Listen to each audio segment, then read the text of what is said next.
BeastNet is brought to you by James Safety Services in partnership with OCR Buddy and OCR Strong. Here we discuss all things OCR and fitness related. Welcome to BeastNet. So how are you doing, girly? I'm holding up. I get that. Yeah, And I'm sorry for, I know how tough that can be. thank you. I appreciate it. Yeah, damn. Yeah. Yeah. Yeah. So what do you want to talk about today? So I got you here. Yeah. So, if I know you saw it, but if the listeners have seen it, I raced at Infinity over the weekend. I see you're still wearing the band. Yes, I'm still wearing the band. It's been a day, so I literally put on my shirt and my headband this morning and then just kept going. Well, you But earned it. Well, thank you. So I booked the shortest trip known to man. I saw that. That's impressive that you made it all. Yeah, I actually booked the delay insurance that was gonna recoup like any losses if my flight was delayed like 2 hours, because Mhm. if I was getting delayed 2 hours, I was not making it to the race. So I'm like, if I was flying Spirit because it was the last one out on Friday and it was the cheapest, I'll give them that. And I said, if it's delayed, like Spirit usually gets delayed, I'm not going to make it. And I would much rather just get the little money I spent back. Yeah. But I booked it because when I had picked Titan up after Philly, I actually had gotten a call from my parents kind of panicking because they saw him limping and he wasn't really acting like himself. So they called me on a Tuesday and I rushed to their house after my clients. I had like a 4 hour gap. It's an hour each way to get to my Mhm. parents' house. So I rushed up there, picked him up, brought him back. As soon as I walked in the door, he like perked up, his tail was wagging, he was his happy self, no limping at all. My mom was like, that is the happiest I've seen him since he's been here. Like, okay. So I think when I dropped him off there, he ended up being up by my parents for like 2 weeks because I dropped him off the weekend before. Then the next weekend I went to Philly and then I picked him up the Tuesday after. So he was with them for like maybe 2.5 weeks. And I was like, clearly like doggy depression. He's 13. He's much happier in his house where I can, you know, come in and he can see me. He's not having to deal with the other dogs, whatever. So I said, I'm going to book the latest flight out on Friday, the earliest flight back on Sunday, hire a dog walker to come in multiple times over those days, and he can just stay at home and be comfortable. Well, then that weekend, he was completely fine. I had a friend in town. He was so happy. We went to the beach. He was walking. He was wagging his tail. He was playing. He was Titan. Then the following weekend, I woke up in the middle of the night for no reason. And I looked over at him and he was just panting uncontrollably. So I rushed him to the emergency vet, found out he had a very aggressive form of lymphoma.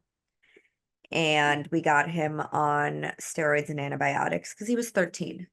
Yeah. Like, with how aggressive it was, there was no promise that we could have even gotten him into an oncologist fast enough. And the cost of diagnostics was, well, we're confirming what we kind of already know. His lymph nodes were so incredibly swollen. It felt like he had rocks across his entire neck. And yeah, we got him on antibiotics and steroids. The first couple of days were rough. I said, Titan, please just make it to the weekend. Let's let you go run and play up by my parents, see Rosie, their dog, like go see my niece, go see my parents. Said, just make it through the weekend. And then at day like 4 or 5, he perked up. He was wandering around the apartment. He was wagging his tail. He still couldn't play, couldn't really jump up on furniture anymore, which he had done the weekend before, like no problem. But he was happy. He was himself. I brought him up by my parents. I said, um, I put him out into the yard and he was running with the dogs. He was jumping in and out of his pool. Like we had been to the beach every single day that week. He was so happy just laying in the water. He was wandering up to the dogs at the dog beach. Like he was happy. My mom came out when she saw us and she said, Megan, that is the best he's looked in a really long time. Like, yeah, it's working. It's going really well. Then Saturday, he was struggling to stand up. His front paws were just splaying out. He was having a lot of trouble picking up his hind legs. I would have to like physically pick him up. And well, when I took him to the emergency vet, he was around 80 pounds. Then by Sunday, when we took him to the vet again, he was 69 pounds. And they said we can try to a higher dose of steroids, but they were asking like what was his quality of life on the steroids. They're like, was he still jumping on the furniture? Was he still playing? He said, no, he wasn't. And on Sunday, he didn't want to even move. Like he was just head down, sprawled on the floor. When you would get him to perk his head up, like he was his happy Titan, like he had his smile, he had his personality. You could tell he wanted to wag his tail. There was one time we were laying in the sunroom and we got him to stand up and he walked to my mom's big box of toys because my mom is a rover sitter as well. Mhm. And she had some of his toys in there and he went and he grabbed some toys and he was squeaking some toys and then he just laid down again. And we were like, yeah, he's ready. And I said, I made him a promise. I asked him to get through the weekend. And he did that. He still was giving me kisses as, they were putting him under. And Titan was never one to really show a lot of affection. And he laid his head on top of my arm, and that was it. So it was really tough. Yeah. Um, I yeah, I can imagine most people know, or if they don't, that right before I moved to Texas, I had a very similar thing happen with my dog Sam, who was what, 14, and we were gone for the weekend. Came home and he basically assumed he had a stroke because he couldn't walk. He was sliding on the floor. He was shaking, and then we kind of had to do the same. And luckily, we had a great vet out there who came to the house, mhm, and we were able to do it like on the back porch. But yeah, it was still, it's tough because I mean, people who don't have dogs and people who don't love their dogs, they become your family. they are. I mean, I'm single in my 30s. Yeah. I got Titan when I was in grad school. Titan's really the only like family I had outside of like my extended family. Obviously, I have my Yeah. parents, I have my sisters, my nieces, nephews, but like, when the holidays come and you're like everybody's off with their little families, it's like it's me and Titan. Yeah. And yeah, so it really hurt. And oh, I haven't cried in a couple days. My Well, parents that's just okay. brought his ashes yesterday, and I still can't pull them out of the bag. But yeah, so this weekend, I said I'm still going. Like was fully prepared to cancel Infinity when I found out about the lymphoma. I was like, I can't leave Titan. Like it's not fair to him. I'm not going to be gone. But if I canceled, I canceled and I was going to lose out on the money, so I might as well wait and see. You know, Hmm. if he was doing a lot better and I felt like he could make it through the weekend, maybe I could have gone. Um, Obviously there was the other situation, but so I didn't cancel. And when unfortunately we did have to say goodbye, I spent all week literally just wandering around my apartment. Like, what am I supposed to do now? I can't even sit on the couch. I can't turn on the TV. I'm like, I sit at my desk and I'm like looking for more work to do because I'm like, I don't know what else to do. I can't bring myself to pick up his toys. You know, it was a big deal when I dumped his food bowl out finally, like washed it, put that away. And that was only because I didn't want it smelling up the house. Like I still have his food in his food bowl right now if I could. Um, so I was like, what else am I gonna do? Sit in my apartment alone all weekend when I could be racing? So I grabbed his bandana. I went off to Michigan. I didn't change my flights at all. So I got in, zero sleep before the race.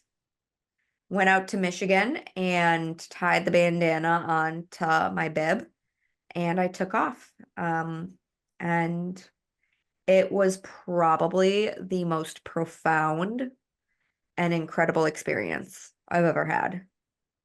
Um, I've never been one that like believed in like spirits and clairvoyance and any of that kind of stuff. Mhm.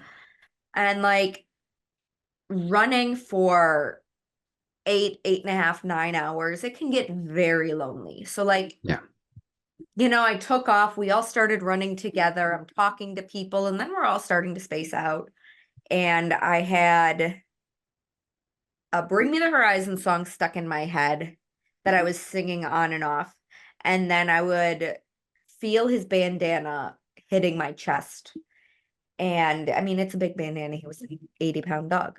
So it was like very clunky. And I'm like, I can feel it with every single step I take. And as I'm running, I would just say, I miss you. I love you. I'm doing this for you. I want to make you proud.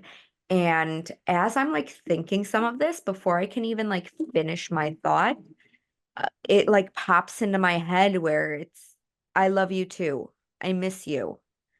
I'm so proud of you. And it, I would almost start crying like happy tears because I could just feel his presence with me. And like to the point where I was having full conversations with him while I'm running, just Yeah. him telling me how, I made the right decision and thank you for 13 years. Thank you for loving me. Mom, I'm having so much fun with Murphy, my parents' dog, who passed away. And like, he was just, whenever it would start to get painful or like when I realized that I couldn't make 40 miles, which that is what I really want to talk about today. But when I realized I couldn't hit elite contender and like there was no way that I was going to be able to do it. And like Mhm. I was out on my 30th lap or what should be approximately 30-ish. Again, we're going to talk about all that. Yeah. I was coming down and I'm like, I have half an hour to get out on another lap. I'm like, I don't need to go on another lap. Like, I'm not going to hit elite contender. I told myself if I'm not going to hit elite contender, I've already hit contender status. Now I've hit it twice. Like, I don't need to log these miles. And then, like, as I'm thinking this, it pops in my head, like, do not quit. Like, Mom, you cannot give up on yourself. You've always said if there's time on the clock, you got to keep running. Like when it would start to hurt and I would slow down, or when I would walk, I'd hear, you got to get moving. Like, no, you are okay, you can keep going. Like, Mom, you got to keep going. And like I was like fighting back happy tears the entire time because it honestly felt like he was there running alongside me and he was pushing me the entire time. Which is amazing. I mean, it's awesome. It's horrible what happened, but to have that, with you, have the bandana with you, everything else, and then just have that feeling like he's right there. Yeah. He's encouraging you. He's making sure that that he's okay. Mean, I'm sad. I'm very sad. And it got to the point where, last week I was kind of getting upset and annoyed with people who maybe don't know me that well Mhm. or don't never knew Titan. They were messaging me offering their condolences. And I'm like, I appreciate every single person who saw it and was like, oh my gosh, I'm so sorry for your loss. Like it's very well known, like Titan was my heart. Yes. He was more than a dog to me. He was like the most important thing in my life. And I appreciate people reaching out, but it got to a point where I was like, I don't want to be sad. Like Titan wouldn't want me to be sad. Like he was the healthiest dog for 13 years. I can count on one hand the amount of times I had to take him to the vet for something other than his like yearly checkup. And like the worst thing that ever happened to him medically was because of the vet, not because his body was like in any kind of position that it needed to go to the vet. Yeah. They almost killed him by trying to clip his nails when they had a very specific instruction, do not clip his nails without me in the room. They put cheese whiz on a tongue depressor and he swallowed the tongue depressor whole. Um, Oh, yeah. So that was the closest thing to any kind of an emergency we had for 13 years. And 13 years for a German Shepherd is amazing. So I'm very thankful for every single day we got to spend together. I mean, he was running with me up until he was 13. mm, So I am very blessed and I don't want to be sad because he's gone. Unfortunately, I knew he wasn't going to be around forever. He had a very great life and he didn't suffer. So I am very happy for the time we had together. that's a great way to look at it. I mean, that's the hardest thing because I mean, at least I know for me, I spent months. I mean, pretty much till we sold the house and moved, expecting him to walk around the corner at any time, and slide Hmm. across the floor like he always did, or do whatever, or it's like I always said. And I mean, he was an asshole, but he was my asshole, you know. But so I mean, it was so sad when all of a sudden he wasn't there. And I mean, even now, living like in a whole nother house, states away, I still occasionally Hmm. expect to see him come around the corner. Yeah. Yeah, it's it's tough, and you can always get because like I've got two new puppies, and everyone's like, "Oh, you got new puppies to replace," and it's like it's not replacements; they're additions. They're new puppies. Nobody will ever replace that Yeah, puppy, but I exactly. just got new puppies. Yeah, So over the weekend, my dad was like, "So, are you gonna get a new dog?" I said, "I can't even think about that right now." no, I said, "It like I can't bring myself to pick his toys up.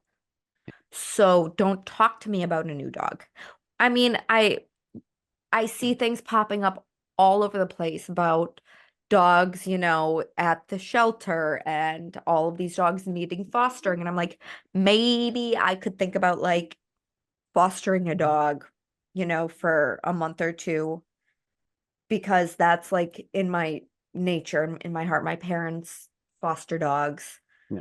Like I could do the rover thing because, that's something that we do.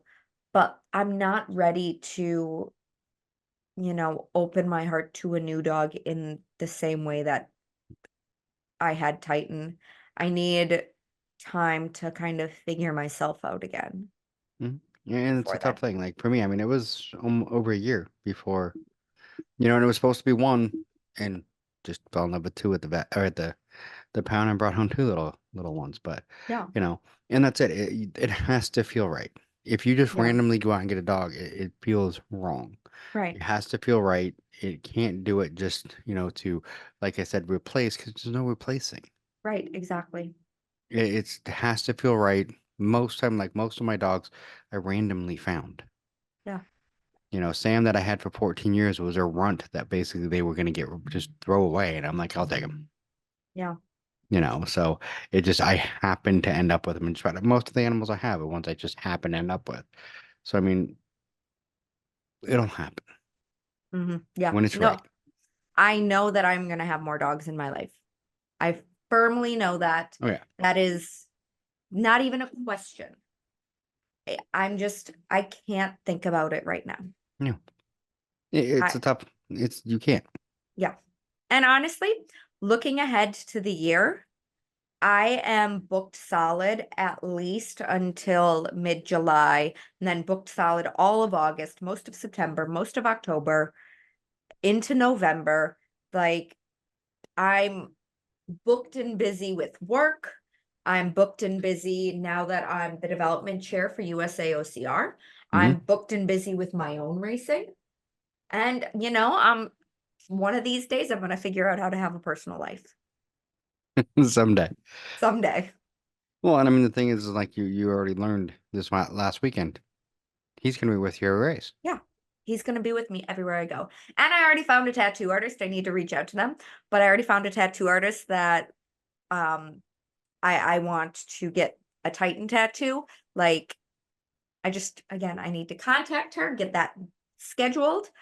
But yeah, like I know I can talk to him anywhere I go. Mhm. I'm gonna bring him with me everywhere I go, and just thinking about him warms my heart. And I want to keep that. And I think that's the one thing for me that it took me a long time to remember. Like, even with people and animals, we have a tendency to focus too much on how sad we are that they're not with us anymore, Hmm. and we forget all the amazing things we had when they were.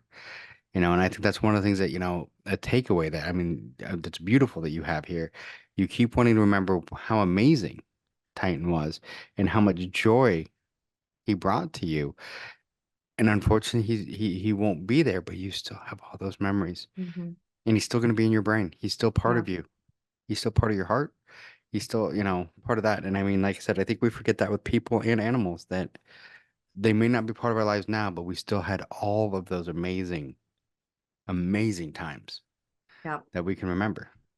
I think for me, I don't know if I've told you this before, but I have always identified as a tragic hero if we think back to like our old school literary classes and talking about the differences between tragedy and comedy. I always identified as a tragic hero. There has been so much tragedy and bad stuff that has happened in my life that is why I am the way I am now. I live every day to its fullest. I make the most of everything.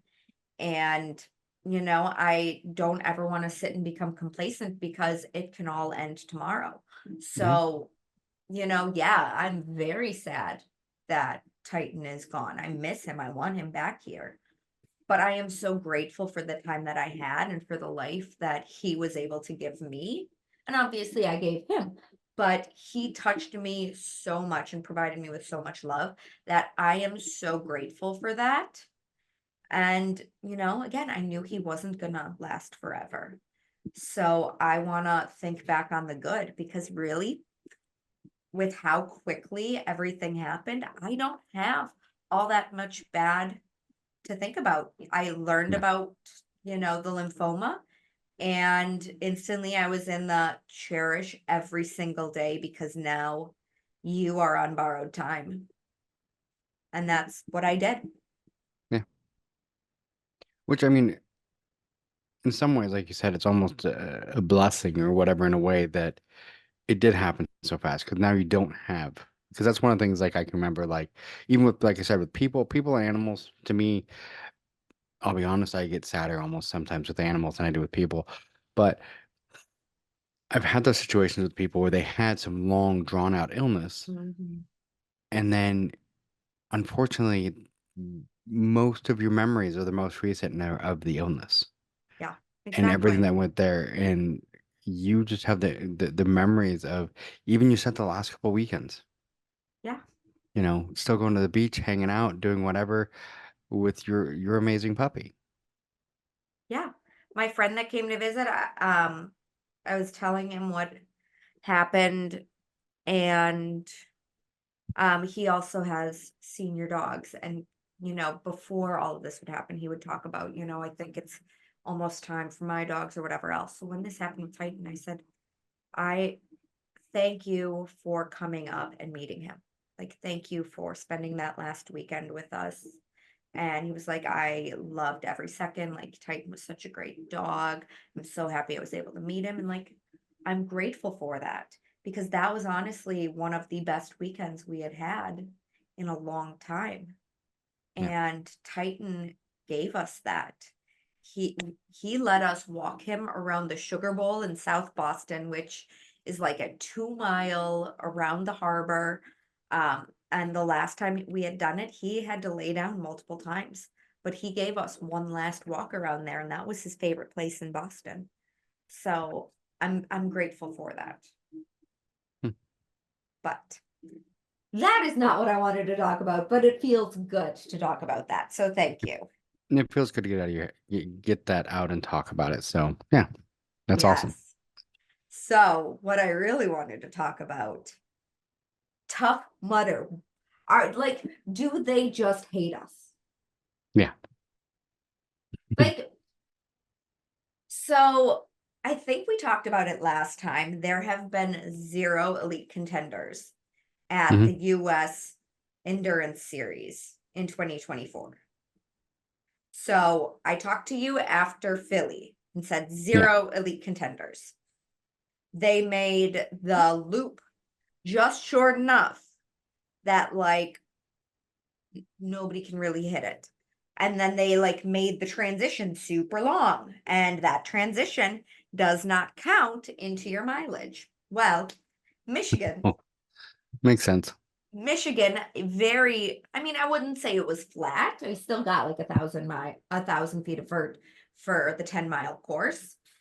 But compared to Philly, which was like, 2,000-3,000 for 5 miles, like, I don't know. I'm just ballparking, but it was much flatter than Philly. Very runnable, very attainable for what we were all looking to go there to do. Mhm. So they had the 10-mile course, and then they had the 3 to 5 mile course. Do you know how long the 3 to 5 mile course came out to be? What, 7? 4.8. Do you know how long the transition was from finish to start? Probably a good mile. A quarter of a mile, but it doesn't count towards your mileage, of course. So their start line closes for the 10-mile after 6 hours. And then you have the rest of the time. You have 2 more hours to start the 3 to 5 mile loops. Hmm. So realistically, I was running my miles or my laps a little over 2 hours for the 10-mile loops. And then so I could do realistically 3 10-mile laps. And then I was going to have to run the 3 to 5 mile loops. People asked at the start if I want elite contender status. So if I want 40 or 45 miles, because 40 for women, 45 miles for men. Same with, contender, which is 25 women, 30 men. Mhm. Do I have to run 44 miles? Or, do I have to run one additional loop than what we would realistically think? They said yes. So women would have had to have run either 3 10-mile loops and then 3 of the 3 to 5 mile loops. Men would have had to have run 4 of the 10-mile loops and 2 of the 3 to 5 mile loops to get elite contender. You know what the top male finisher got for their mileage? I'm guessing not enough. Like 30? 44.8. Jesus. 44.8. And You needed 45. they would not give him elite contender status. They're running a quarter of a mile to get from the finish line to the start line for every single loop. They were crossing with over 46 miles. When I finished out, I went to the race center and I was handing in my timing chip, and I looked down and my watch says, 35 something. And I said, just so you know, I'm going to count this as 35 miles. And one of the staff said, count it as more than 35 miles because you had to do the distance to the start line, but then you also have to go back to your car. I said, okay, so if that's your mentality, why can't you give people elite contender status? Like, I'm talking to, other coaches, other athletes who have ran Tough Mudder, like, oh, they're probably just gonna revise it later in the year because they're realizing nobody's getting elite contender. Instead of moving the goalpost at the end of the year, why are you moving the goalpost during the races? I mean, you run a Spartan 10K and you're counting it as a 10K regardless of if it's, the 6.2 miles or it's 7 miles or if it's 5.8. Yeah. Why can't we just say you're going to do a 10-mile loop and you're going to do a 5-mile loop? Because we're still getting the mileage, and still 0 people have gotten elite contender status at any of the US Tough Mudders. I finished first for female just under 35 miles. We had said it, there were 3 men who all were within 1 mile of elite contender status, and they're not giving it to them. This is a problem. Oh, it's a huge problem because the thing is, like you said, they'll adjust it later in the year. But if they adjust it later in the year, are they going to retroactively go back Right. and give it to the people who should have gotten it, or are they just going to say, okay, from here forward, which knowing Spartan, who owns Tough Mudder, it's going to be from here forward, we're going to do this, and you're going to be looking at all these people going, I was a 2/10 of a mile off. I have put in 70 miles over 2 races for Tough Mudder. And I'm not saying, hey, give me elite contender status. I want to earn it. But okay, the Celtics are playing for the NBA championship tonight, game 5, missing it right now, whatever. If they aren't behind the 3-point line, they're getting 2 points. We get it. You're not moving that line and being like, oh, you thought it was a 3-pointer, but no, actually, we just moved it back. Or, hey, we're going to make this a little short for you, but it turns out you were short, so now we have to go and retroactively redo it. Yeah. Mileage is mileage is mileage. There have been marathons and 5Ks, 10Ks, whatever else that maybe didn't come out to that exact distance, whether they were short, whether they were long. You still count them as that race total. Why is it different with Tough Mudder? Especially too when you have a quarter of a mile between the finish and the start, when you know they're doing loops. You would think that it would be okay, maybe a 1/10 of a mile, maybe, but it should be okay. Finish line's here, start line's like 5 feet over there. They're giving elite contender status to top 3 overall men and women at Spartan Ultras. Spartan Ultras are not Tough Mudder events. Tough Mudder events are do as many miles as you can. They shouldn't translate. I shouldn't have to say, oh, well, now I guess I got to go run a Spartan Ultra if I want elite contender status. Just like I shouldn't be talking to somebody in the starting corral who got 24.8 miles this past weekend, but when she was starting out said, oh, well, it's okay. I already got a contender status because I ran a Spartan Ultra this year. No, she should have had an easier time getting the contender status it was easier for her to get it at Spartan than at a Tough Mudder event. It should be Tough Mudder only. Well, and then you're, like you said, elite contender status, you do a Spartan Ultra and you're the top 3. But a Spartan Ultra is only 30 miles. Right, exactly. I mean, you could go out to Fayetteville or, I don't know, Dallas or wherever the flatter, quote unquote, flatter ultras are. You could run a 5-6 hour 50K and be good. That is not getting you ready for World's Toughest Mudder. No. You're not running through the night with a headlamp. You're not running lap upon lap upon lap, learning how to transition between and, testing out the obstacles or whatever else. It's a different monster running the endurance series for Tough Mudder. You should not be getting an easier route to contender or elite contender through a Spartan. And it's crazy to say that it's easier to qualify through a Spartan than a Tough Mudder, because for years Spartan had the tougher obstacles, the tougher terrain. But now, because Spartan is do 2 laps and call it a day, here we are, like, slugging away for 8.5 hours in the blistering heat Yeah. while battling, regular mutters on course. And we still can't at elite contender status. Yeah. That's insane. It's horrible. The biggest problem is, it's like we've mentioned before in the past, Tough Mudder and Spartan, even though they're owned by the same company, need to be separate. Yes. And the problem is they keep trying to combine them together in ways that is going to ruin them. The best part about Tough Mudder and Spartan, they were two completely different things. I mean, I can remember years ago, you were either a Spartan or you were a Tough Mudder.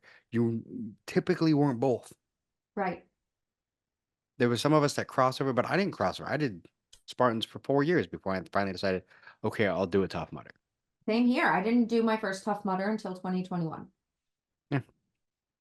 And that's the big thing. Most people, it was one or the other. And now that they're together, they're trying to get you to do both of them. And it's like, I get that, but at the same time, if you start making them so similar, what's the point? Do you want to know what the penalty was? The first missed obstacle from this weekend. Do you know what the penalty was? I'm guessing burpees. 30 burpees. Jesus. I don't know what the rest of the penalties were because I didn't have to do any. First time ever in a Tough Mudder race that I didn't have to do any penalties. But yeah, they had up to 7 obstacles that you could fail to do penalties at, except nobody knew where the 7th obstacle was. We never saw it. Yeah, it was so bizarre. It I don't even know what to say anymore. The only other thing I'll say is Tough Mudder. If you're going to give elite contender to the top 3 overall in Spartan, why would you not at the very least give elite contender to the top 3 finishers of all of your endurance series races? Although then I would petition and say, hey, I did just as many miles as the 4th place finisher at Philly. But yeah, it's a little, if you wanted to throw that in. But hey, I just finished first overall for females this weekend, which I've never done that before in any race. So I am going to celebrate that proudly. You should, because that's amazing. But it's one of those things, like you said, you just finished first, but yet you did not get elite contender status. Right. But if I would have gone and finished first at Colorado Springs this weekend, which I haven't seen the finisher's time yet, and I will be very upset if the top finisher times are less than an infinity. Oh, I'm sure Because they're going to be. I ran for longer. Well, they're going to have to. I mean, the top finishers of most of those are in the 6-hour range, right? Right. Typically. So, I mean, it would be, I would, Yeah. it's definitely going to be less.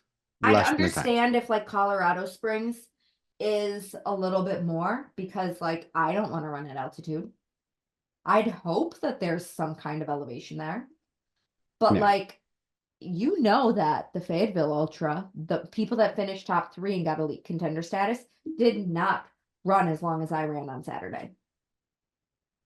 Oh, no, not at all. But again, like I don't want Tough Mudder to have to move the goalpost after the fact. I want them to stop moving the goalpost on race day. We are planning out our races based on, what does our lap need to be to make sure that we can get out on a 3rd lap, a 4th lap before they close that lap start time. And if, we are pacing for 12-minute miles, which that was my goal. Whole 12-minute miles. That is a good solid pace with obstacles to hit 40 miles. Mm-hmm. But to learn, no, you don't have to get 40 miles. You have to get 44.8. But if you make it through 40 and get onto your last lap, you have to still finish it. You can't just go that little bit to get to that 40. You have to go out on a whole nother lap, which is going to take you another 40 to 80 minutes, depending on how you're feeling and how the course is looking. Yeah. And that messes everybody up. I do not want to have to do math while I am racing, but I was out there mathing the entire time, like, oh my gosh, okay, how long does it take me to go this? And how long do I have to stay in pit? And okay, my pace can't drop any below this and whatever else. And we were all thinking that. You know how many people I talked to were going for elite contender when they figured out they couldn't do it? They just did 3 laps and called it a day. Nice Yeah. little fun run. So I just looked it up and you're not gonna like the answer. What is it? You already did it in 7 hours. What? Like, Tough Mudder, this is a problem. Yeah, Yara was the female top female. I mean, And congratulations to her. I'm not mad at her. I mean, yeah, I love Yara. Yara is amazing. Kudos, amazing. So proud of you, girl. Go crush it. 7 hours and 43 minutes. My problem is not with her. Top My female. problem is Tough Mudder. Top male 504. Why is that worth elite contender status? And yet, here we are finishing top 3 overall in endurance series, and nobody is getting elite contender. We are running for longer. The third woman was at 805. I finished in 8:27 with approximately 35 miles. Yep. We are doing more obstacles. I'm assuming we're doing more obstacles throughout that day. We are doing more miles for longer periods of time. And we are not allowed elite contender status or contender status. Again, there are so many people that are missing out on contender status for this exact same reason. Mm-hmm. And I mean, how many people were running in the competitive ways? We also 13. have to look at that. 13. 13 women. That's it? Yep. 13 women in the competitive ultra. And the longest was 11 hours, 52 minutes. So, 3 to, I'm not mathing. I did too much math already. Yeah. And the men, it was 62. So a total of 75. So you had to finish in the top 23% to become an elite contender. And if you reach age group podium, I believe it's age group podium, you are automatically a contender for World's Toughest Mudder. So pretty much every woman. Everybody. Then. But yet you have women busting their ass, men too, out at infinities and toughest, only missing their mileage because of poor course design. And they're not getting it, even though they're logging more miles and more time on feet and more obstacles.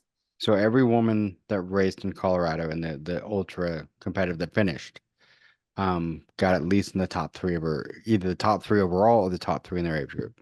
Congratulations to them. Again, it is, which is amazing. I'm so proud of every single person who went out and raced in any single race. But if you are in this category that we're talking about, saying, you know, you placed at Colorado Springs, you are a contender, kudos to you. I hope you take it, you come to World's Toughest Mudder, you crush World's Toughest Mudder. Yes. We in no way are criticizing you. This is a problem for Tough Mudder, though. Because the other question is, how many of them do you think are going to go do it? Not very many. Because a lot of them, because I don't know. I was trying to think. I don't think I've ever seen Yara do any of those. She does Spartan pretty much exclusively. Yeah, they're Spartans, and nothing wrong with that. No, I mean, everyone has their thing, and some of us do both. But I mean, a lot of those that are getting that, you know, they're earning elite competitive status and Tough Mudder, they're like, I'm never going to do one. Yeah. They don't understand it. You know, I talked to some people this weekend who said, oh, well, I've only ever done Spartans. And like having to ask for clarifications on how to do some of the obstacles.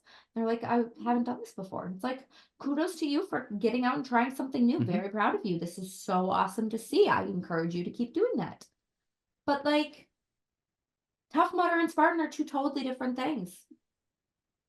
And they need to say that way. Tough Mudder is supposed to be a team event, you know? When somebody offers to give you a hand, you turn around and give them a hand right back. Yeah. And you're not getting that at Spartan. No, especially not in the competitive weight. I think one of the things that stuck with me the most in Tough Mudder was, sorry, um, in Tough Mudder was watching when they used to have the actual real competitive Oh, waves. are you going to And talk about Lindsay? yeah, when she was ahead of the two people in front of That her or behind her, and she turned around and helped both of them. that was the pinnacle of Tough Mudder. Anytime anybody talks about Oh, Tough Mudder, the meaning behind Tough Mudder, it they was talk Lindsay. about Lindsay at Tougher Mudder Championships in Seattle when Lindsay ran up Everest. Yep. And she was standing there at the top. She helped Rose, and there was one other woman, and I forget who it was, so I apologize. But she helped the two of them up. Those two continued on, and Lindsay had to catch back up, and she still won. Yeah. That was the biggest difference between Tough Mudder and Spartan was that because you would never see that in a Spartan race because one, you get disqualified basically if you turn around to help somebody. Yeah. If someone helps you, that's a disqualification in the competitive and everything else. In Spartan, in Tough Mudder, it's like no, there's certain obstacles you can't do very well without help. Yeah. It's all about teamwork and camaraderie. Hmm. And that is one of the biggest things about Tough Mudder. You have to understand that, and you have to, you know how to plan for all of that. Yeah, definitely. Because it's like the last time I did, I remember one of the people's like, "Let's hurry up and go," and we're at the blocks, and I'm like, "But we've got to help the people that are. If we don't help the people coming up, there's like two of them. There's no way they're getting over this. So Yeah. we got to help them, and then they help us, and then it's kind of a thing there. And the person's looking at me like, "Huh?" Because they had only done Spartans. I'm like, "No, you gotta help. Yeah. It's just the way it works." I this past weekend they had Block Ness Monster in a pit that was shallow enough that you could actually jump up and grab the top and pull yourself over. So I Hmm. was able to do it on my own and could have done it on my own the entire time. When I got in, I think the second time, there was a girl in there on her own struggling, first time mudder, not really sure what to do. And me and another Infinity had gotten at the same time. And we're like, do you need help? And she's like, yeah, I don't know what to do. And between us, we couldn't really get it flipping. So I said, okay, this is what I'm going to do. I'm going to jump up, pull myself up, and then as as gravity is pulling down, you hop on. And she's like, no, no, just go. Like you're infinity, just go. And I said, no. I got up and I turned around, and as it's spinning, I kept crawling to the top. And you give it like a good 2 turns before you get off and go on to the next one and help the next Hmm. people. Because the more people you have holding from the top, pulling down the other way, the more you're going to be able to spin it. And that Yeah. happened every single time. It's not a get up and over and out as quickly as you can. It's, if you can get up without it spinning, go and help on the other side. Yeah. And I mean, there's some obstacles where you just do yourself, but Yeah. there's so many of them that are like you without help. It's just, Yeah. yeah. I helped a girl on my last lap get over Mutterhorn because nobody else was there, and she's standing up there and she's looking down, she's like, do you need help? And actually one of my clients had just finished, and he's like, do you want me to jump over the fence and come give you a knee? Said, no, no, it's fine, I don't need a knee. I said, but if you could offer me your hand. And I jumped up and she grabbed my hand and I was able to get my leg up. I'm like, I could have probably climbed up Mutterhorn on my own. I've done it before. It was just it was just that little bit of aid to help get my leg up as I'm cramping after 35 miles Hmm. that helped me to finish out the race. Like, could have done Mutterhorn, could have done Berlin Walls, I mean, I did do Block Ness. Like, I didn't need the help this time, but that's part of Tough Mudder. And if It you is. offer me the assistance, yeah, I'm going to take it. Yeah. And And I am going to return the favors. that was one thing that always got me when you get people that came over from Tough Mudder to Spartan who were like, oh, wait, we're not supposed to help. Yeah. And it's like, well, if you're competitive, no, but if you're open, do whatever you want. But, you know, Because I was always, I mean, I was always open, so I'd help people. When I did Right. competitive, I mean, I just remember it was completely different, where it was like you just went. You didn't stop and ask, help people. You just went, and it was all about you. And I'll be honest, I didn't like it. Yeah. It's totally different. Like the mentality, the mindset, the community, the camaraderie, Hmm. it's all completely different. And like the community atmosphere and the camaraderie is why everybody loves Tough Mudder so much. That despite the changes Spartan has made, that part has not gone away. No. And that is, I mean, that's why I came into it. There's nothing left for me at Spartan. They're not giving us new obstacles. Mm. It's it's discouraging. And like I'll always gladly go back to Spartan, give us something new, something fresh. Give us more local races. I will train people for them. I will go race them. Hmm. But right now, I really love the format of run as far as you can for X amount of time. You know, the thought of a point to point ultra, like it doesn't do it for me. Yeah. So I really enjoy the endurance series and I love the the mental aspect of the endurance series, planning out, okay, how are you gonna go about the infinity? Do mathing the entire time and like, okay, if I get 3 laps in, I then need to do 3 of the 4.8 miles, or if I do 2 of the 10 miles, then I have to do 5. And like that was going through my head, and I was like, okay, which is technically more mileage? And it dawned on me that it was gonna end up becoming Yeah. 44-ish miles no matter what. So I'm like, okay, I would need to do at least 3 long loops if I can do a short before I do my last long loop. I can feel out, see which is the better strategy that way. But then my body started to hurt and I didn't have a change of shoes that I probably needed. So I Yeah. ended up going on like the 4.8-mile loop for 3 times. And that's how I ended up taking first overall because so many people that went on that third 10-mile loop gassed themselves out and they called it after that. Yeah.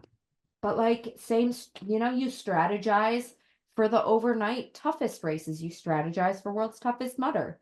Like there is no real strategizing when it comes to a Spartan Ultra. You go, No, you do you just your keep moving. loop, you get into transition, you go back out.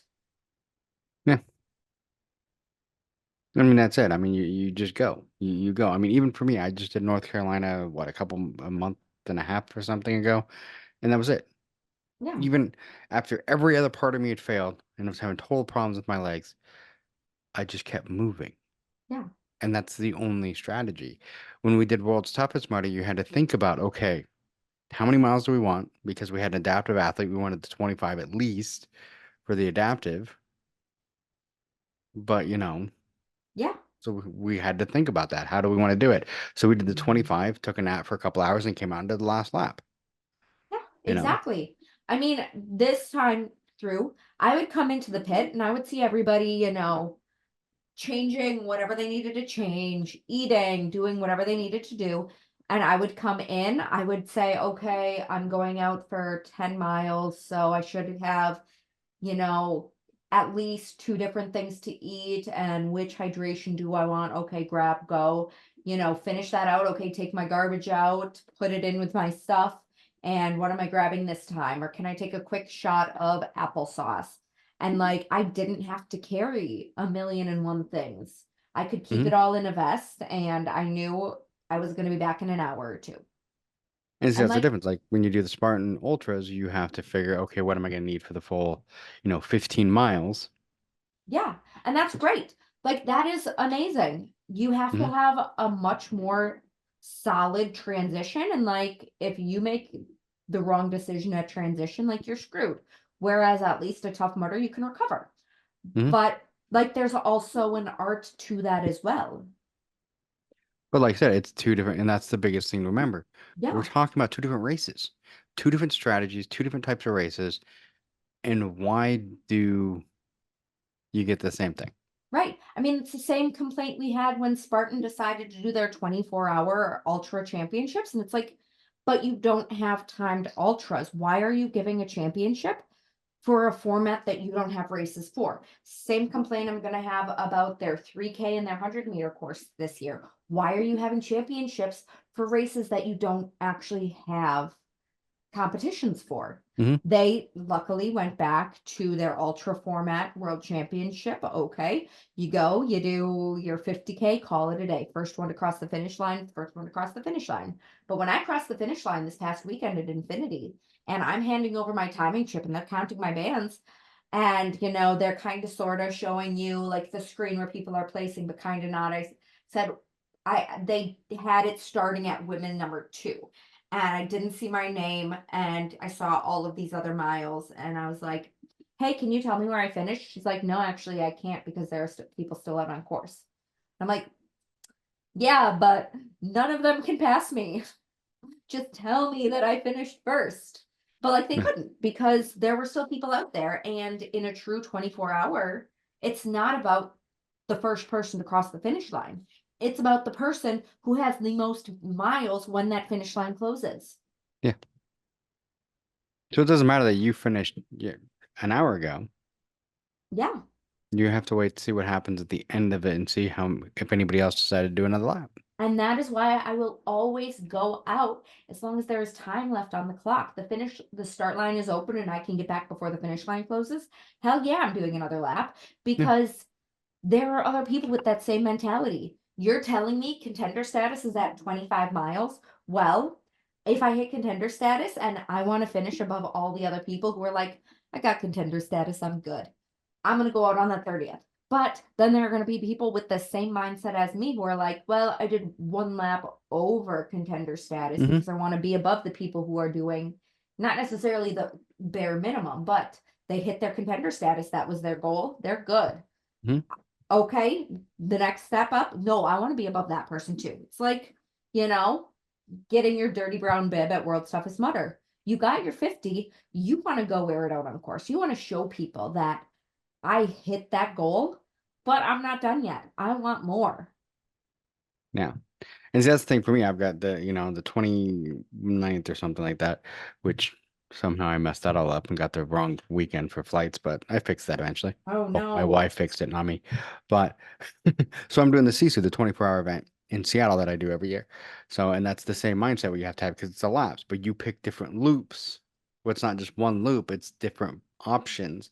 And that's going to be the part. Luckily for me, I have a really good team. And my one friend Chris, her wife Serena, pretty much stays she doesn't race, but she stays at camp and takes care of us Yep. when we come in, and she does all the math for us. So we'll come in and she's like, okay, because of this, you need to go do this loop because it's going to give us the most points.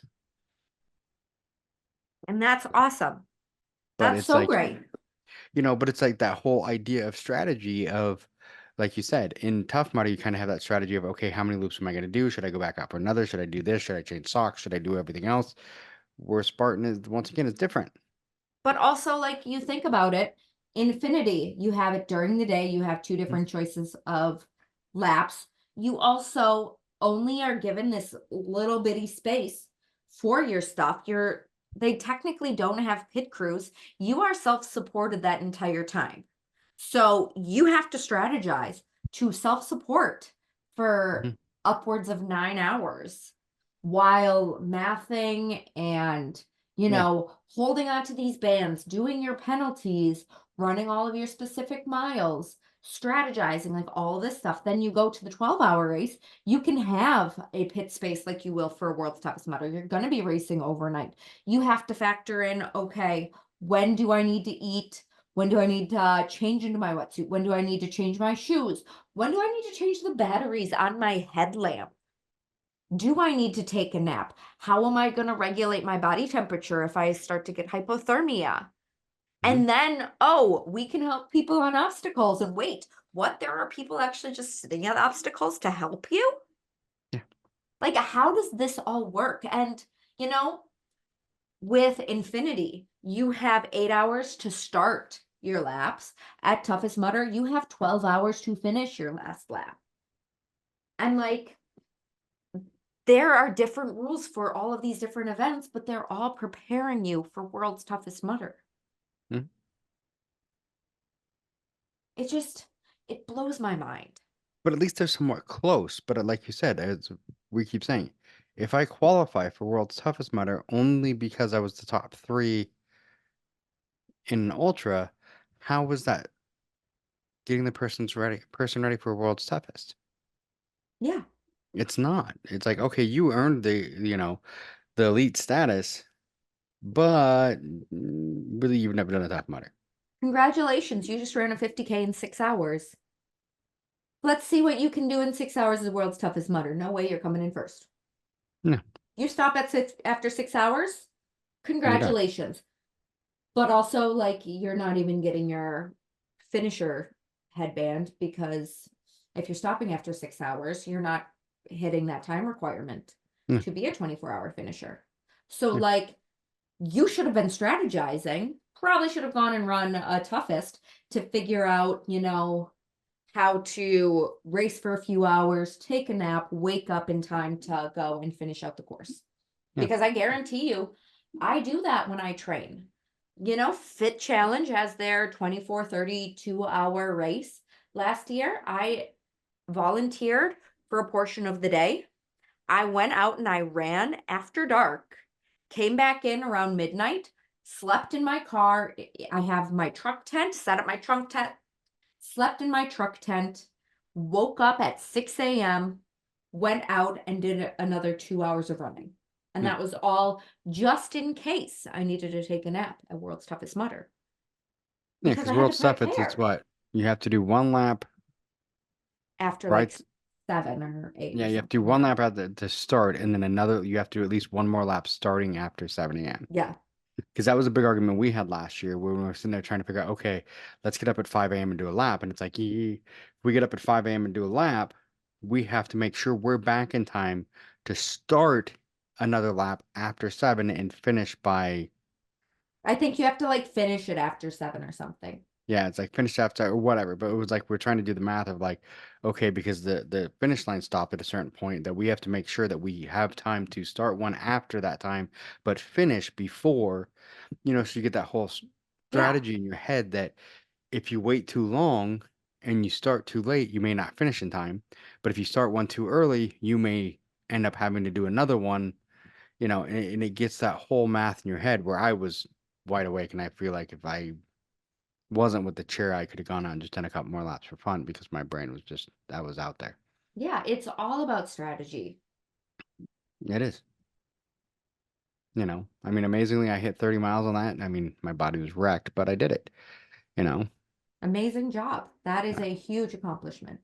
And I'm hoping for the CSU in a couple weeks. I want to hit at least 30. Actually, I'm hoping for more than that because that's what I did last year was 30. So we'll see. You can do it. I believe in you. I do. I feel much better. I did this weekend. I did um a 13-mile ruck with a group up here that I'd never rucked with before, and they were actually said that out of the group I was like one of the stronger ruckers, and I'm like, not to sound bad, then you must all suck because I'm not good at this. But That's hilarious. But it's one of those, I mean, I felt good, and I know rocking is like a whole different, but I was trying to get ready for that, extra weight of carrying stuff going through the mountains because when you're doing the CISO, you got to have everything with you. It's all self-assisted. So I'm just trying to, get ready for that because I figure most of them I'm not going to be running up and down the mountain. I'm going to be hiking most of it and doing all that to keep moving. So I think I'm feeling good about it. I think I got the right socks finally. I got Injinjis. Freaking love them. I thought I would hate them, but I actually really like them. They're cushy. They keep me from getting the blisters in between my toes, which is where I've been getting them the last couple of years. Oh, okay. Yeah, so that's the reason why I switched those. I was trying to figure out because I got to a point where I wasn't getting blisters anywhere but right in between my toes. Oof. Like after North Carolina, my whole pinky toe was pretty much just one giant blister. Yikes. So I've been using the Injinjis since then, and it keeps my toes from rubbing together. And I think part of what it is having the shoes that I have. I have my brain just went dead. The Lone Pines. Weeks. Yeah, the Lone Peaks, the Ultras. The toe box is so wide that it gives my toes ability to move. Okay, yeah. And I I end up raced all weekend in Lone Peaks. and I end up rubbing my toes together and I get blisters. And I think that the having the injinges with the toe socks that they keep me from doing that. So I found something to keep me from getting those blisters, which is one of the problems I had last year. So hopefully that I fixed that issue. I made sure that my shoes are not going to wear out like they did last year. They're pretty new, but they've also been broken in. Good. So I did both. I did the shoes that I used for the Ultra in North Carolina, plus I've done some hikes around here wearing them. So Awesome. there's probably, I mean, including the Ultra, because I used one pair for one lap and the other pair for the second lap. There's probably at least, I would say, 50 or 60 miles on both pairs. So, that'll be good. So I think I'm more prepared for this year, and I'm bringing a lot less. I think every year I bring way too much crap just in case, but I can't because I got to fly up there. So I can only take what I can put in my suitcase. That's so funny. I literally only brought a backpack this weekend to Michigan. Like I wore sweats onto the plane, knowing I was going straight to the hotel. I brought 2 changes of race clothes. And then I was like, well, I'm going to get a t-shirt at the race, bring, a couple changes of undergarments, throw on the sweats, get back on the plane. Yeah. I brought 1 pair of Lone Peaks, which is unheard of for me because usually, and I really did actually need a second pair of shoes, but my feet held up okay, like blister wise. I was just having some like toe cramping on my like first short lap. Or no, I had the toe cramping on the last of my long laps. And I was like, Yeah. okay, try the short lap. And then I think because of the toe spasming, I compensated just enough to start getting knee pain. And then I had horrible knee pain on that first short lap. And then I took some Excedrin that kind of subsided a little bit and was fine. But like, had I had a change of shoes, I probably could have mitigated the toe cramping. But like, I didn't really even need to go to a grocery store because again, I was flying in so late at night. I couldn't really pick up anything. I managed to find like a Meijer or something that opened up at 6 a.m. right down the road from the venue. So I picked up like a thing of water, a bottle of Coke, some ham or some of those like protein pack ham things and some watermelon. And like that was it. And then I had all of my race fuel. I had bought like a little sleeve of Oreos. I bought like a sharing size peanut butter M&Ms. And then I had enough of the squeezable apple sauces that I could bring on the plane. And like majority of my backpack was full of race fuel. And then like a tiny little like one thing of everything I would put in a first aid kit. And like I was good. Yeah. And it worked. Like again, the shoes were the only problem. But I didn't want to pay for the horrendous baggage fees for Spirit. I didn't need to bring my computer. I didn't need to bring a book. I downloaded a book onto my phone that I read on the plane. Yeah. We've got, because I have like one of the, what was a couple of years ago when they had the Spartan like workout bags or whatever that are actually decent sized duffel bags that you can use like a backpack. So what I've done is I've filled that with everything I need for the race, and that's going into my suitcase. And then Good. the rest of the crap that I need is going to go outside of the suitcase. So because when we get to Seattle, of course, my daughter's going to pick us up, and my Jeep is still in Seattle, parked at her house. Oh, perfect. So we're going to go there, get my Jeep, and then I have everything in that backpack, basically the Spartan duffel backpack thing, and that's everything I'm going to have for the race. Yeah, and then then just stop at a grocery store. Well, and that's it. Because there's a Walmart right next to her house, and I have the app, and I can just get everything set up. So when I get there, I can just walk in, pick up the bag that they pre-pulled for me, and out I go. So, Perfect. because we'll get in there Friday, and then the race is Saturday morning. That'll give us time to have everything ready. So I get up Saturday morning, go there, and then also because it's a team thing, I've had a Zoom call with my team, and they're going to grab a couple things that are harder to find. Like I really like the honey, honey and peanut butter Uncrustables. So, Oh, awesome. Yeah, so and I'm sure if you really needed anything else, like you could order it and get it sent to like your daughter's house yeah, or and that's what I'll your probably end up doing. I'm gonna look at a teacher's. few things. Yeah. Have 'em maybe sent to her house so that I can grab them. Because I have like from doing all the events, I have I think 4 different like headlamps. So I Yeah. figure I'll just grab a couple so I don't have to worry about batteries. Just make sure they're charged and ready to go. So if one dies, I'll have the other one in my pack. Perfect. Yeah.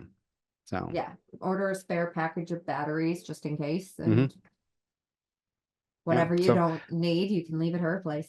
it's kind of refreshing too to have that whole idea, because I mean that was always been my biggest thing. Whenever I do this race, I have like a huge wagon that would fill with crap, push it into the Yep. car, and then take it with me. And now I'm like, I've got a bag. So luckily, Yeah. one of my teammates is also bringing, because I paid for the trailer parking.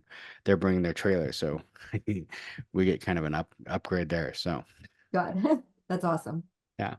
So it's a great thing, but I mean it's one of those things like the endurance events. That's one of the things I found I'm enjoying the endurance events a lot more than I used to, because I Yeah. think it's like you get all that time out on the course rather than like a Spartan. It's like, okay, I go run for, you know, even Sunday in North Carolina, I did the super and the sprint. I was done by 1 o'clock in the afternoon. Yeah. When I ran a Spartan Ultra, I finished at like 2 o'clock in the afternoon and it was like, that's it. Yeah. I did a sub 8 hour ultra. Yeah.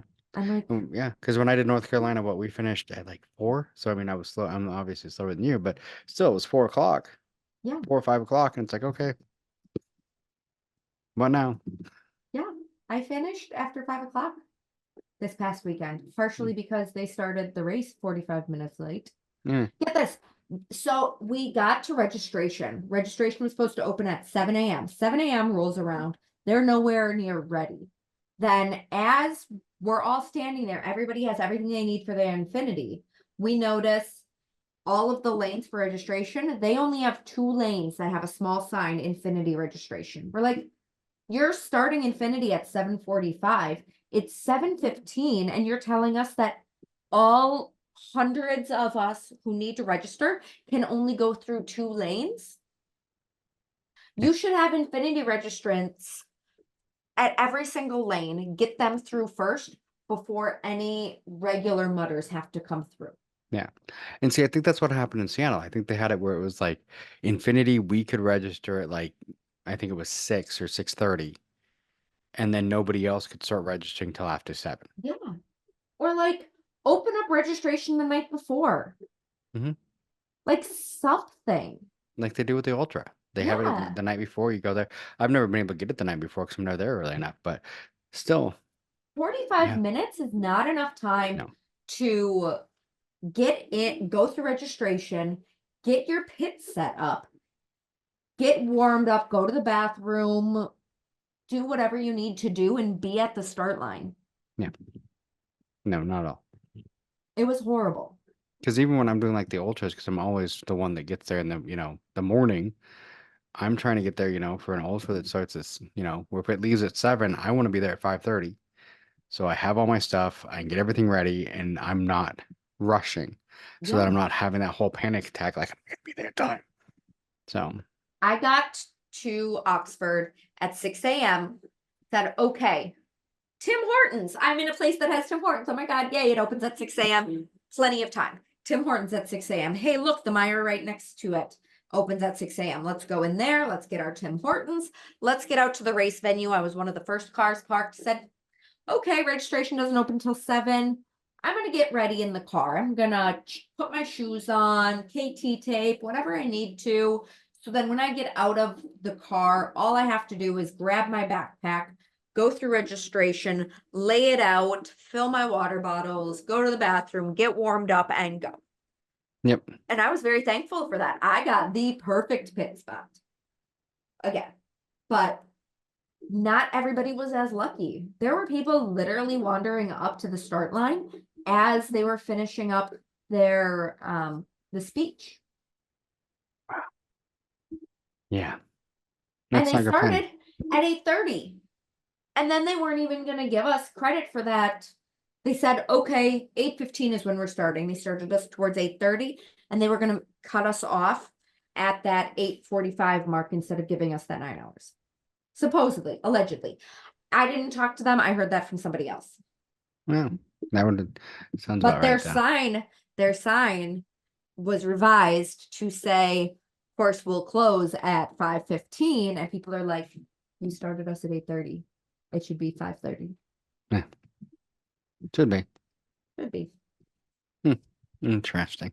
So I'm sorry that none of that was about training, but that is my That's rant. fine. And I think it's a rant that really needs to be had because a lot of people in the Tough Mudder community are talking about how they have 0 elite contenders from Tough Mudder events in the US. I haven't looked at the UK stats, but I know at least in the US, there have been no elite contenders. And yeah, it makes me really mad I that can see that. people who are running Spartans and hitting top 3 overall. Again, congratulations. My problem is not with you.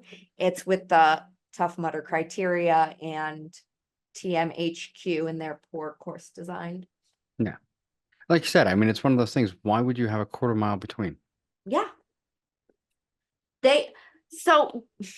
I'm until you cut me off, I might still keep talking about this, but to kind of explain how this course was, when the cutoff to go from the 4.8 and the 10 was, if you would have continued going down instead of turning off to the 4.8, maybe a 1/10 of a mile down was a water station. And it was like a 2-way street. You had to go through past this water station, going down and coming back from the 10 mile. Had they run us down to that water station, because the water station right before that ran out of cups.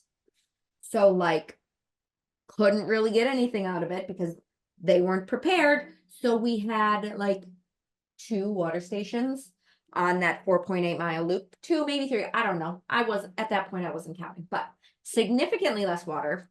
So if they would have at least ran us down to that water station, given us the option to get water, and then looped us around behind the water station, 5 miles would have been the 5 miles. But instead, they had us turn off and cut out that 1/10 of a mile down to the water station and back, that the 10 mile had to go past. Wow. That's all they needed to do. They didn't even need to extend or to shorten from the finish to the start, but that would have obviously been what we all would have preferred, because it was a little bit of a trek. Not quite Philly toughest trek, but it was still a good distance. I can see that being an issue, because I know when I've done triathlon, that's been an issue where sometimes all of a sudden it's like, oh, hey, you just finished a swim. Your bike's like a quarter mile that way. Yeah. And you're in a wetsuit, like, yeah, this is going to be great to run the quarter mile like that way. Yeah. I did it one like that where it was like you finished the swim and then your bike was literally like, and it was like a quarter mile, because I can remember I hit my watch as I came out of the water saying I'm going into transition. And by the time I got to my bike, got going, I'd gone almost 3/10 of a mile. Yeah. We had to go under Mudderhorn twice through transition, and we had a switchback. So you looped around, came under Mudderhorn, switched back into the pit, and then cut out under Mudderhorn again and down and out a good, 1/10 of a mile more to the start line. Wow. Yeah. We literally passed like base camp. Saw like where all the staff was eating their food. They had literally everything right there. We were like, yeah, we're just running past all of base camp before we get to the start line. That seems like great planning. It was Spartan. It was. Well, we're definitely over the hour and I Dawn's going to know. whine, but that's okay. It's been a great conversation though. I mean, normally our conversation is about training, but this has been a little bit about, some of the issues with Tough Mudder, but also the mental health of, dealing with loss. So Yeah. Well, thank you for that. I needed it. no, anytime. I mean, yeah, that's a tough one. And, hopefully somebody who is in a position of power can listen to this and be like, wait, this makes a lot of sense. But also like, Tough Mudder, we don't want you moving the goalpost after the fact. No. We want better course design. Yeah. A touchdown is always 6 points and then the extra point. Yeah. A Spartan 10K is going to count as a Spartan 10K, even if it's 5 or 7 miles. Yep. Yeah. So fix it. Yes. All right. Okay. Awesome. Great talking to you. I always love talking to you. We'll talk again soon. Yes. Good luck. I can't wait to hear how Sisu goes. Oh, I think I'm hoping it's gonna be good. So. Oh, I am cheering you on. All right. Thank you. You're welcome. All right. Okay, bye. Bye. Thanks for listening to the BeastNet podcast. If you haven't done it yet, find us on Facebook, like and share the podcast. Give us a review on iTunes or Spotify. All these things will help to expand the show in the future. Don't forget to subscribe and let us know what you think and what you'd like to hear.